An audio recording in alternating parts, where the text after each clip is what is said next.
Hi friends, ഇന്ന് നമ്മള് തൈര് കൊണ്ട് എങ്ങനെ ഒരു കിടുക്കാച്ചി കറി ഉണ്ടാക്കുക എന്നുള്ളതിന്റെ ഒരു വീഡിയോസ് ആണ്. അപ്പൊ എല്ലാരും ഒന്ന് ട്രൈ ചെയ്യുക, എന്നിട്ട് കമന്റ് ചെയ്യുക, ലൈക്ക് ചെയ്യുക, ഷെയർ ചെയ്യുക, ഒന്ന് നോക്കുക കേട്ടോ. ഓക്കെ, എന്നാൽ അതിലേക്ക് കിടക്കാം. ഇതിനായി നമ്മളിവിടെ എടുത്തിട്ടുള്ളത് നല്ല കട്ട തൈരാണ്, അധികം പുളി വരാത്ത കട്ട തൈര്. നമ്മളിവിടെ എടുത്തേക്കുന്ന ഒരു 6 പച്ചമുളകാണ്. അതിന്റെ ഞെട്ടൊന്ന് കളയുക, എന്നിട്ട് അതിന്റെ നെടുവ് ഒന്ന് നമ്മൾ കീറി കൊടുക്കുക. ഇതേപോലെ 2 ഭാഗം മുഴുവനായിട്ട് മുറിഞ്ഞു പോകാത്ത രീതിയിൽ നെടുവ് ഒന്ന് ചെതിച്ചു കൊടുക്കുക. മനസ്സിലായില്ലേ? അതിന് ശേഷം ഒരു പാൻ അടുപ്പത്ത് വെച്ചിട്ട് അല്പം വെളിച്ചെണ്ണ, ഒരു 2-3 സ്പൂൺ വെളിച്ചെണ്ണ അതിലേക്കൊന്ന് ആഡ് ചെയ്ത് കൊടുക്കുക. വെളിച്ചെണ്ണ ഒന്ന് ചൂടായതിന് ശേഷം നമ്മൾ ഈ മുളക് അതിലേക്ക് ഇടുക. അപ്പോൾ മുളക് നന്നായിട്ട് ഇളക്കി കൊടുക്കുക. ഇളക്കി കൊടുത്ത് ഒരു വെള്ള പരുവാവും, മുളകിൻ്റെ ഭാഗം ഒന്ന് വെളുത്ത് വരും. ഇപ്പോൾ ഏകദേശം നല്ല വേവായിട്ടുണ്ട്, ആ ഒരു പരുവായിട്ടുണ്ട്. അപ്പോൾ നമ്മളിത് കോരിയെടുത്ത് മാറ്റി വയ്ക്കുക. കോരിയെടുത്ത് അത് മാറ്റി വെച്ചതിന് ശേഷം നമ്മളതിലേക്ക് ചേർക്കേണ്ട ചേരുവകൾ ചേർത്താൽ മതി. അപ്പോൾ അത് നമ്മൾ അതിന് ശേഷം ഒരു 4 സ്പൂണ് കടുക് അതിലേക്ക് ഇട്ട് കൊടുക്കുക. അപ്പോൾ 4 സ്പൂൺ കടുകൊന്ന് പൊട്ടിയതിന് ശേഷം ഒന്ന് ഇളക്കി കൊടുക്കുക. ഇളക്കിയതിന് ശേഷം നമ്മൾ ഉലുവ ഒരു 4 സ്പൂൺ ഉലുവ അതിലേക്ക് ആഡ് ചെയ്യുക. ഉലുവ ഇട്ട് ഒന്ന് ഇളക്കിയതിന് ശേഷം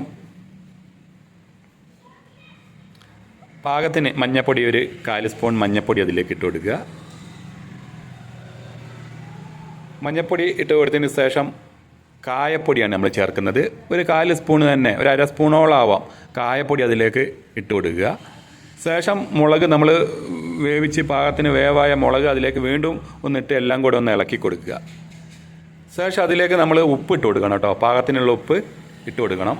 ഇനി തൈരിലേക്ക് ഒഴിക്കുമ്പോൾ ഉപ്പ് ഇല്ലെങ്കിൽ ഒന്നുകൂടെ നമുക്ക് കുറച്ച് ഇട്ട് കൊടുക്കാം. ഇപ്പോൾ ഇതിലേക്ക് കുറച്ച് ഉപ്പ് ഇട്ട് കൊടുക്കുക, എന്നാലേ മുളകിനൊക്കെ നന്നായിട്ട് ഉപ്പ് പിടിക്കുകയുള്ളൂ.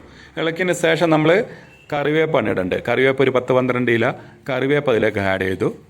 കറിവേപ്പ് ആഡ് ചെയ്തതിന് ശേഷം നന്നായിട്ടൊന്ന് ഇളക്കി എല്ലാം കൂടെ മൊത്തം ഒന്ന് ഇളകിയതിന് ശേഷം എടുത്തിട്ട് നമ്മൾ എടുത്തു വെച്ച തൈരിലേക്ക് അത് എടുത്ത് ഒഴിക്കാവുന്നതാണ്. ഇതേപോലെ തൈരിലേക്ക് ഒന്ന് ഒഴിച്ചു കൊടുക്കുക.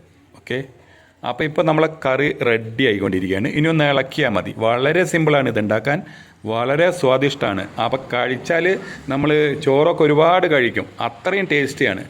പെട്ടെന്ന് ഉണ്ടാക്കാൻ പറ്റിയ നമുക്കൊരു 10-20 മിനിറ്റിൽ 10-15 മിനിറ്റിൽ ഉണ്ടാക്കാൻ പറ്റിയൊരു കറിയാണ്. അപ്പോൾ ചോറൊക്കെ അവിടെ എടുത്ത് റെഡിയാക്കി വെച്ചിട്ടുണ്ട്.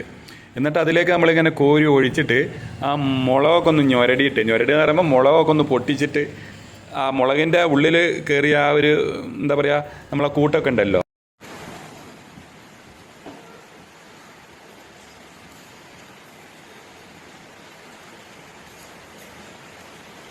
സൂപ്പർ ടേസ്റ്റാണ്.